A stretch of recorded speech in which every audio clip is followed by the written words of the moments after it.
Hello again! My name is Dima Chizhevsky, the chief architect of the GEO protocol. As you probably already know, the GEO protocol enables vast possibilities of peer-to-peer value transfer within a decentralized network of users. Precisely, due to that decentralized nature of the GEO network, certain procedures must be performed prior to the making an actual payment.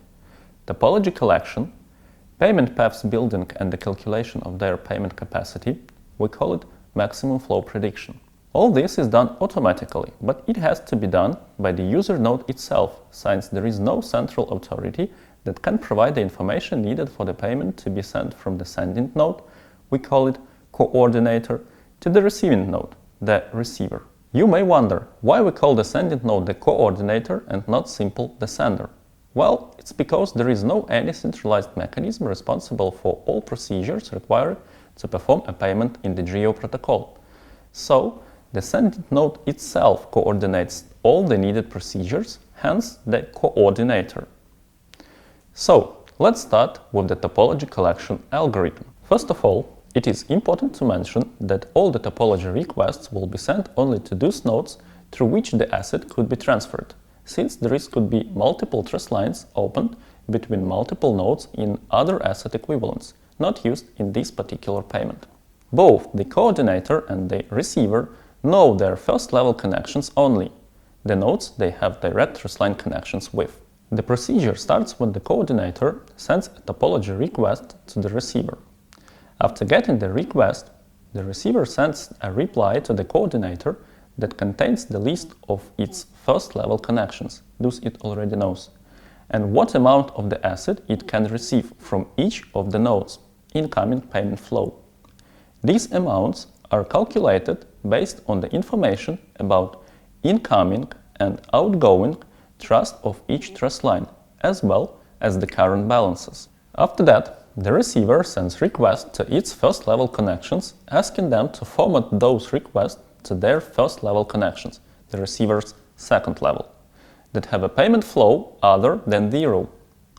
The receiver's second-level connection nodes get the request and submit their own first-level topology to the coordinator. Their replays contain information about their first-level connections, third level of the receiver, as well as all relevant incoming payment flows from the first-level nodes, plus their outgoing payment flow to the receiver's first-level node from which they received the topology request. This way, the coordinator gathers the receiver's surrounding topology information to the depth of 3 hops, including all the relevant amounts that our corresponding trust lines can left through. Of course, the coordinator itself performs a similar procedure of collecting its own surrounding topology to the same depth of 3 hops, but with the difference that the coordinator collects the topology information about its neighboring nodes that have outgoing payment flows, in contrast to the receiver that seeks nodes in its neighborhood with incoming payment flows. So, at the end of this process, the coordinator gathers a topology consisting of 6 hops. The coordinator, the coordinator's first level, the coordinator's second level, the receiver's first level, and the receiver's second level connections. Of course, theoretically, the coordinator node can collect its topology to the depth of 6 hops alone, without involving the receiver in the process, and get same result. But in this case, the number of nodes under study will increase several times, which will greatly affect the collection time as well as network traffic. If the distance between the coordinator and the receiver is less than 6 hops, by example, a first level connections of the coordinator is simultaneously a second level of the receiver or vice versa, such a node would have to send the information twice. To avoid this, every node stores the information about what data it has already sent in its internal cache.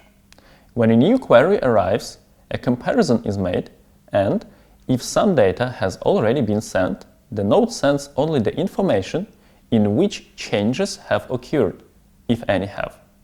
After a certain period of time, this cache record is dropped. That concludes the topology collection process, so payment path building and maximum flow prediction can begin. All this will be described in our next video. We know that this matter could be quite difficult to comprehend, so maybe you would like to consider reading about this on our blog or study the GEO GitHub documentation.